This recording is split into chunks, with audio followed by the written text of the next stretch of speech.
एक बार एक शिकारी शिकार करने के लिए जंगल में पहुंचा। उसने अपने तीर पर बहुत ही खतरनाक जहर लगाया और शिकार को निशाना बनाकर उसने तीर को छोड़ा। लेकिन उसका तीर चूक गया और तीर एक पेड़ पर जाकर लगा।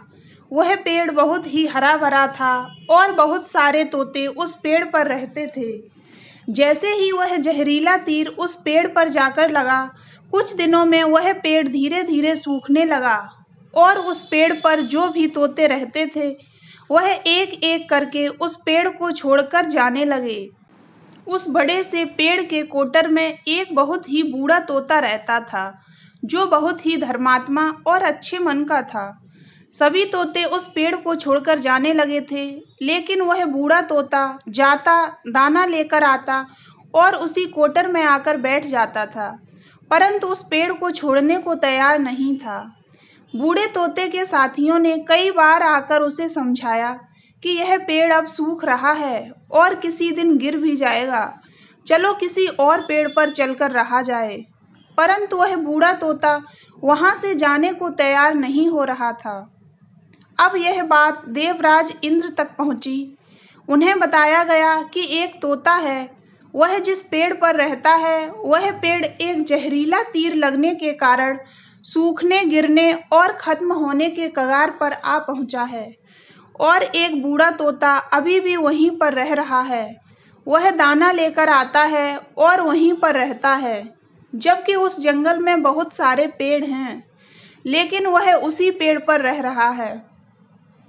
देवराज इंद्र प्रकट हुए और उस बूढ़े तोते से कहने लगे कि आप बहुत धर्मात्मा हैं, बहुत ही अच्छे मन के हैं, लेकिन आप इस पेड़ को छोड़कर किसी और पेड़ पर चले जाइए, क्योंकि यह पेड़ कुछ ही दिनों में गिर जाएगा।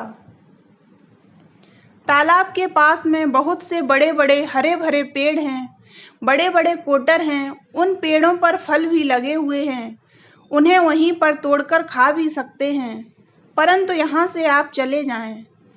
तोता बोला, माफ कीजिएगा, इस पेड़ ने मुझे जीवन दिया है, शिकारियों से मेरी रक्षा की है, हर मौसम में मेरे साथ रहा है। ये कोटर मेरा घर है, यहाँ मैं पला बड़ा हूँ, इस पेड़ को मैं छोड़कर कैसे जा सकता हूँ? इस पर संकट आया है तो क्या मैं इसे छोड़कर चला जाऊं? मैं ऐसा कभी नहीं कर सकता। देवराज इंद्र तोते की इस बात से बहुत ही प्रसन्न हुए। उन्होंने तोते से कहा, मैं आपकी इस बात से बहुत ही खुश हूँ, मांगो जो आपको मांगना हो। उस बूढ़े तोते ने कहा, मुझे बस इतना मांगना है कि जिस पेड़ ने मुझे जन्म दिया, जहाँ मैं रहा, पला बड़ा, जिसे आप मेरा जन्मभूमि कह सकते हो, आप इसे फिर से वैसा ही हरा भरा कर दो जैसा यह पहले था। देवराज इंद्र ने अमृत से उस पेड़ को सींच दिया और पहले की तरह वह हरा भरा कर दिया। अब वापस से उस पेड़ पर आकर बाकी तोते रहने लगे और वह बूढ़ा तोता कुछ समय तक और जिंदा रहा, फिर उसकी मृत्यु हो गई और वह स्वर्ग में चला गया। तो दोस्तों, यह कहानी हमें सिखाती है कि जब भी किसी इंसान का बुरा दौर आता है तो वह इमोशनली टूटा हुआ होता है, उसे किसी के सहारे की ज़रूरत होती है। अगर आप ऐसे समय में उसे छोड़कर चले जाएंगे, उससे मुंह मोड़ लेंगे, तो आपसे बुरा कोई नहीं होगा, क्योंकि आप किसी के सुख का साथी बने या ना बने, लेकिन आपको हमेशा किसी के दुख का साथी ज़रूर बनना चाहिए।